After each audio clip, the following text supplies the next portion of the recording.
18번이나 나오고 있습니다. 꽤 많이 언급을 하고 있죠.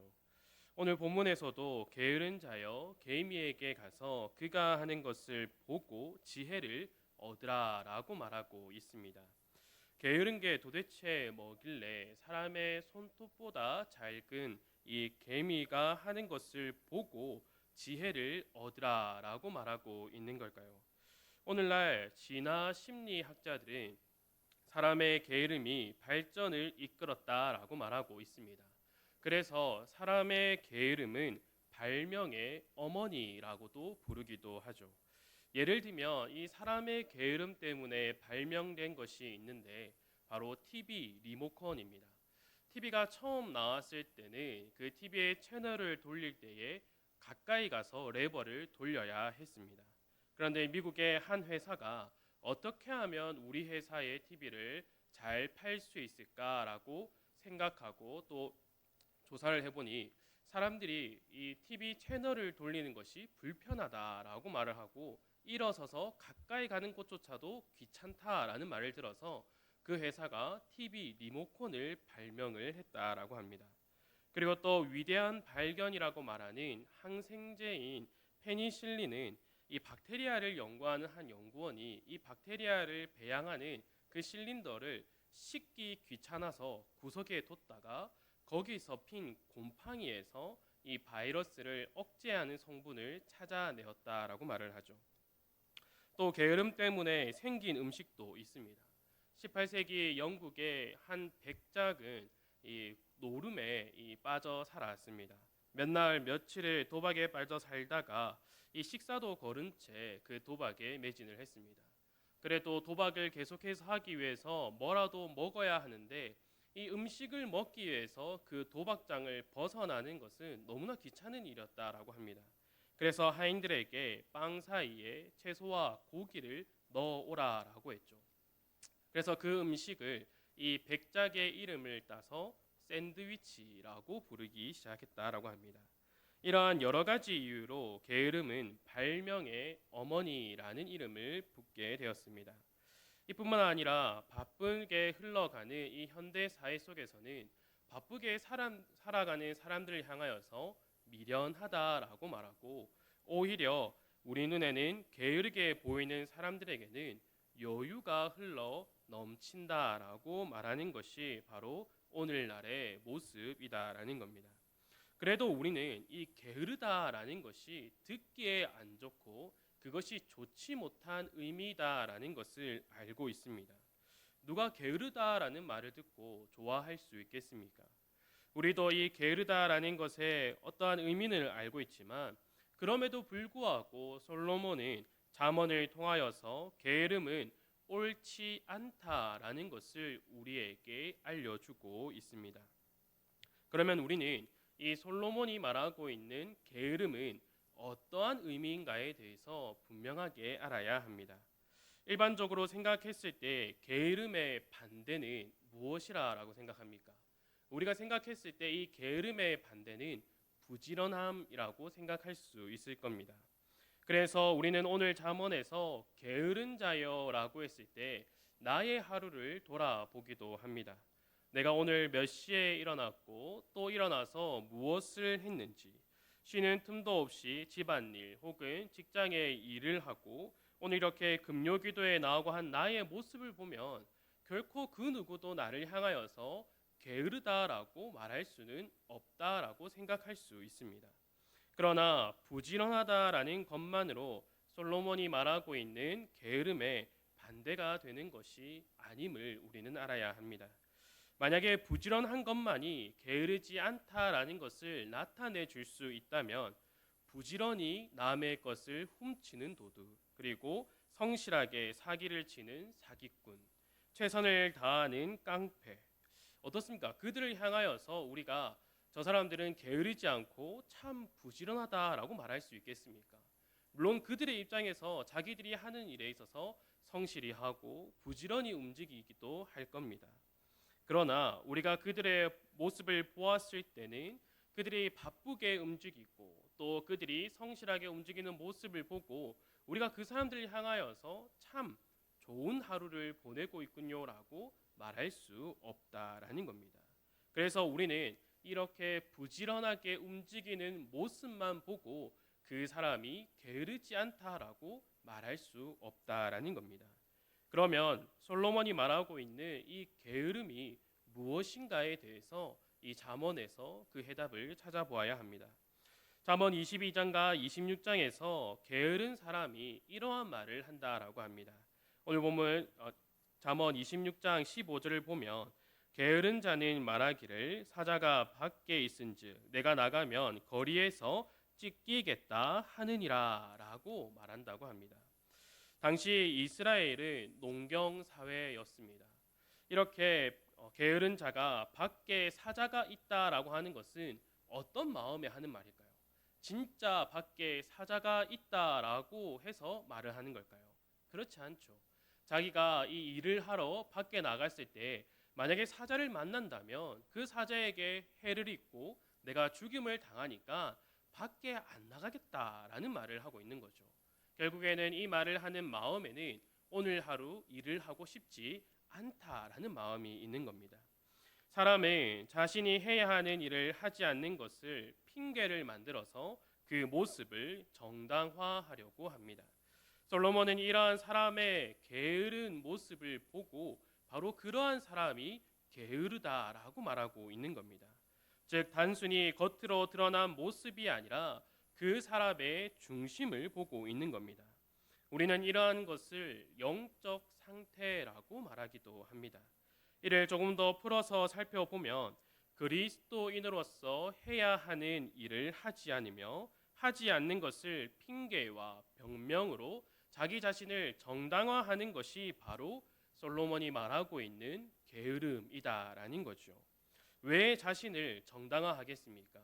자기가 잘못되었다라는 사실을 인정하기 싫다라는 겁니다.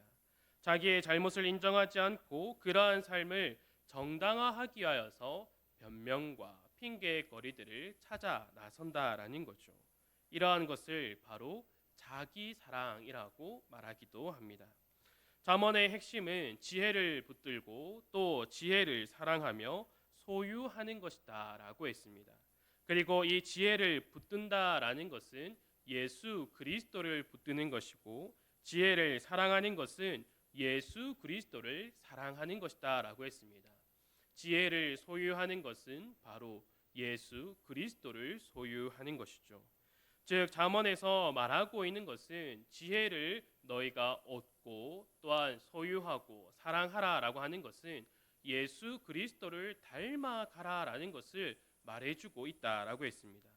그리스도를 붙들고 그리스도를 사랑하고 그리스도를 소유하며 또한 그리스도를 닮아가는 것이 바로 그리스도인의 의무이자 해야 하는 일이다라는 것이죠.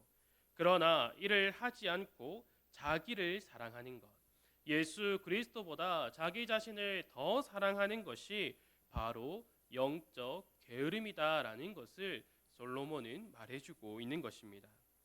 저는 오늘 이 본문을 묵상을 하면서 참 많이 회개했습니다. 솔직히 말하면 오늘 이 본문을 가지고 설교를 하고 싶지 않았습니다. 이 본문을 건너가서 다른 본문으로 이 설교를 하고 싶었습니다. 왜냐하면 이러한 모습들, 오늘 10절에 보면 좀 더 자자, 좀 더 졸자, 손을 모으고 좀 더 누워 있자 라고 하는 것이 저의 모습이었기 때문입니다. 그리고 아까 전에 영적 게으름은 무엇을 만들어낸다라고 했습니까? 핑계와 변명을 만들어 놓는다라고 했습니다.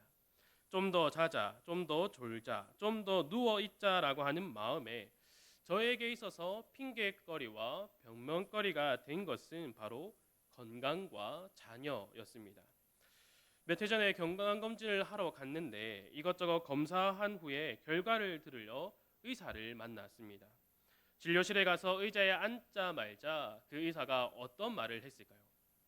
아무리 젊다고 해도 지나친 술과 담배는 멀리해야 합니다 라고 하더라고요. 제가 그 말을 듣고 당황했습니다. 죄송한데 저는 술과 담배를 가까이 하지 않습니다 라고 했습니다. 그랬더니 그 의사 선생님이 보고 있던 차트를 내려놓고 저를 딱 보더니 혹시 교육자입니까? 라고 물어보더라고요. 그 병원이 세계로 병원이어서 아마 그런 말을 했을 겁니다. 그리고 그 의사분이 우리나라의 교육자들은 다들 간 수치가 안 좋은 것 같습니다. 잠을 잘 자야 합니다. 그래야 사역도 오래 할 수 있습니다. 라는 말을 해 주었습니다. 그래서 제가 그 말을 듣고 어떤 생각을 했을까요? 그래, 하나님께서 맡겨주신 이 사역을 오랫동안 잘 감당하기 위해서는 건강이 필수다. 우리가 건강을 꼭 지켜야 한다라고 생각을 하고 잘 수 있을 때 자야겠다라는 생각을 했습니다.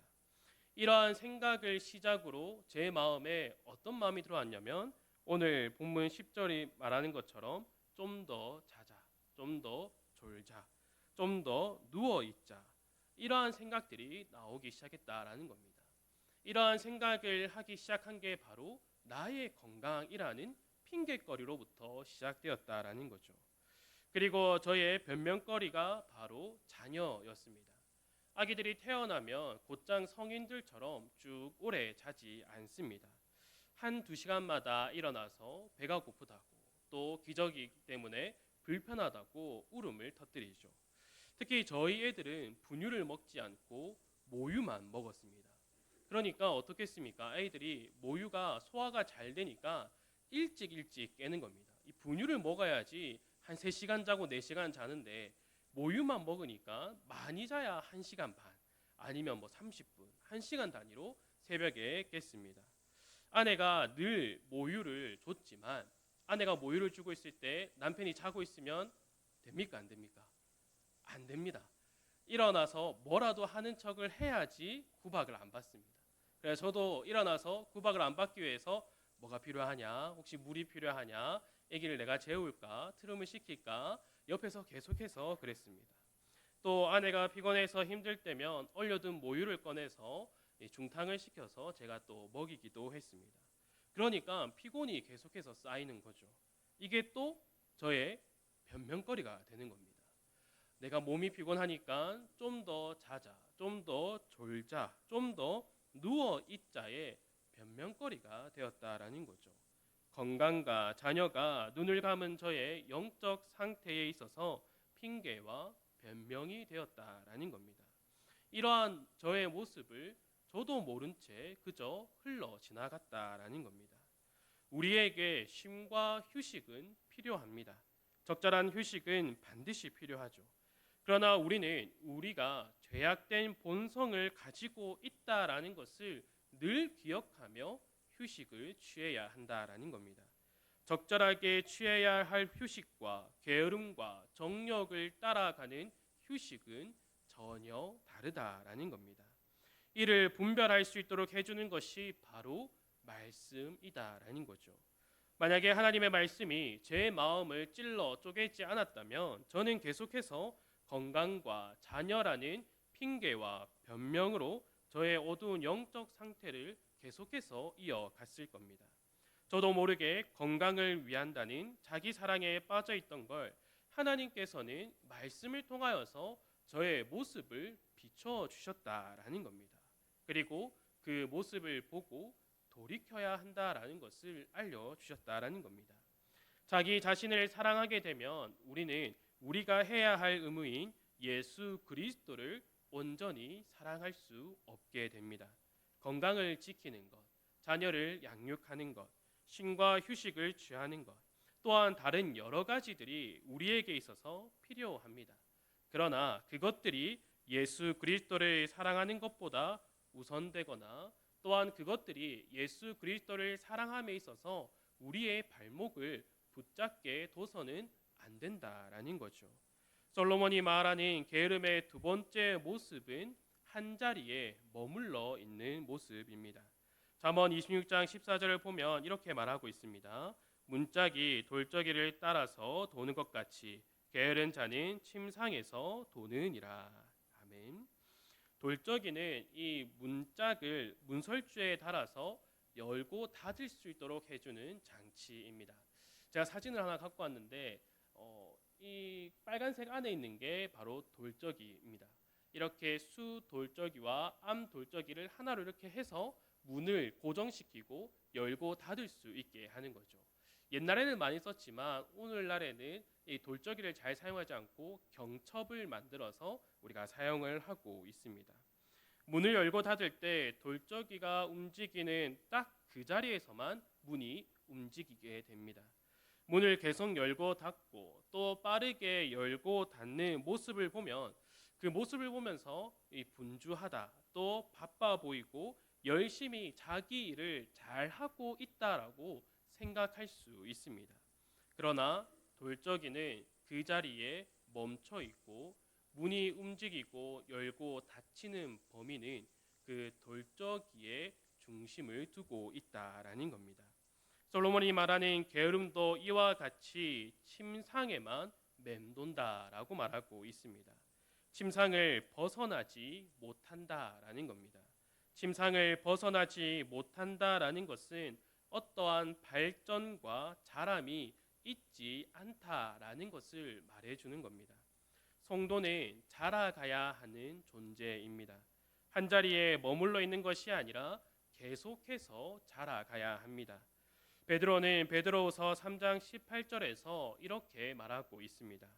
오직 우리 주 곧 구주 예수 그리스도의 은혜와 그를 아는 지식에서 자라가라. 영광이 이제와 영원한 날까지 그에게 있을지어다라고 말하면서 예수 그리스도의 은혜와 그를 아는 지식에서 자라가야 한다라는 것을 알려주고 있습니다. 바울도 에베소서를 통하여서 성도의 자라가는 모습을 말해주고 있습니다. 먼저 에베소서 2장 21절과 22절을 보면 그의 안에서 건물마다 서로 연결하여 주 안에서 성전이 되어가고 너희도 성령 안에서 하나님이 거하실 초소가 되기 위하여 그리스도 예수 안에서 함께 지어져 가느니라. 함께 지어졌다라고 말하고 있는 것이 아니라 지어져 가고 있는 중이다라는 것을 말하고 있습니다. 계속해서 자라가야 하는 모습을 말해주고 있죠. 또 이어지는 4장 16절에서도 그에게서 온 몸이 각 마디를 통하여 도움을 받음으로 연결되고 결합되어 각 지체의 분량대로 역사하여 그 몸을 자라게 하며 사랑 안에서 스스로 세우느니라. 아멘. 자라가야 한다라는 것을 거듭해서 강조하여서 말해주고 있습니다. 우리의 신앙이, 믿음의 분량이 자라가야 하는 이유가 무엇입니까? 믿음의 삶을 살아가고자 할 때 다가오는 내 속에서 오는 유혹들, 나의 죄악된 본성에서 나오는 그 유혹들과 또 세상에서 오는 유혹을 분별하며 그것에 넘어지지 않기 위하여서 우리는 우리의 믿음이 더욱더 견고해져야 한다라는 겁니다. 그러나 저는 무엇보다 우리의 믿음이 자라가야 하는 이유는 누가복음 2장 52절에서 찾아야 한다라고 저는 생각을 합니다. 그 말씀을 보면 예수는 지혜와 키가 자라가며 하나님과 사람에게 더욱 사랑스러워 가시더라. 아멘. 예수 그리스도로 인하여서 구원을 받고 또한 예수 그리스도의 것이 되었으며 예수 그리스도 안에 있다고 고백하는 우리는 그 예수 그리스도를 닮아가겠노라라고 고백을 합니다. 그렇기에 누가가 기록하고 있는 것처럼 예수가 지혜와 키가 자라가며 하나님과 사람에게 더욱 사랑스러워져 갔다라는 그 말씀처럼 우리도 이렇게 자라가야 한다라는 겁니다. 더욱 자라가는 것이 예수 그리스도를 닮아가는 모습 중에 하나라는 것입니다.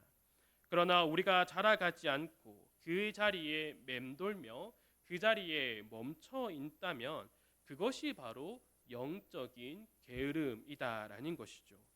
교회에 여러 가지 모임들이 있습니다.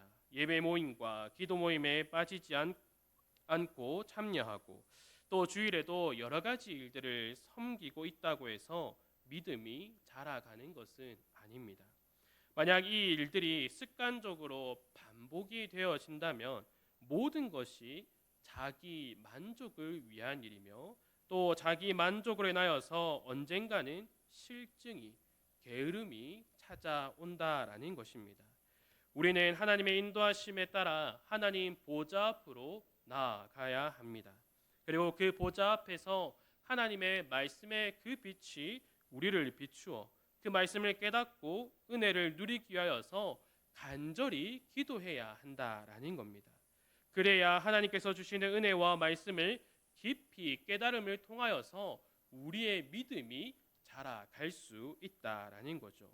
고린도전서 3장 7절을 보면 이렇게 말하고 있습니다. 그런즉 심는 이나 물 주는 이는 아무것도 아니로되 오직 자라게 하시는 이는 하나님뿐이니라. 아멘. 주 안에서 사랑하는 성도 여러분, 우리도 모르게 영적인 게으름에 빠져 있을 수 있습니다. 자기 사랑에 빠져서 영적인 게으름에 대해 핑계와 변명을 늘어놓을 수 있다라는 겁니다. 또 믿음이 더욱 자라감보다 그 자리에 멈춰서 그리스도를 더욱더 닮아가지 않는 상태로 머물러 있을 수 있다라는 겁니다. 그럴 때 하나님은 그런 우리를 말씀을 통하여서 우리의 삶을 비추고 돌아보게 해 주신다라는 겁니다. 그때 우리는 우리의 영적 상태를 점검하고 영적 게으름에 빠져 있던 나에게 예수 그리스도를 더욱더 닮아가라라고 우리를 일으켜 세우시는 그 은혜에 감격하고 즐거워하며 감사의 찬송을 높여야 한다라는 겁니다. 이러한 영적 게으름을 떨쳐버리고 지혜를 구하며 지혜를 얻어 또한 그 지혜를 더욱더 사랑함을 통하여서 지혜 그 자체이신 예수 그리스도를 더욱더 닮아가는 우리 성도들이 되기를 간절히 소망합니다. 함께 기도하도록 하겠습니다. 하나님 아버지 감사합니다. 우리가 나도 모르게 영적 게으름에 빠져서 그저 나의 모습에 대하여서 핑계거리를 대고 변명거리를 대며 그저 머물러 있던 나의 모습들을 주님 이 시간 고백합니다. 우리의 이러한 영적 게으름을 깨뜨릴 수 있도록 하나님께서 우리에게 말씀하여 주시고 그 말씀이 우리에게 다가와 또한 그것의 능력을 맛보며 또한 그것으로 인하여서 우리가 다시금 예수 그리스도를 닮아갈 수 있도록 그 복된 길을 담대히 걸어갈 수 있도록 우리의 삶을 인도하여 주시기를 간절히 원하며 이 모든 것 예수님의 이름으로 기도드립니다. 아멘.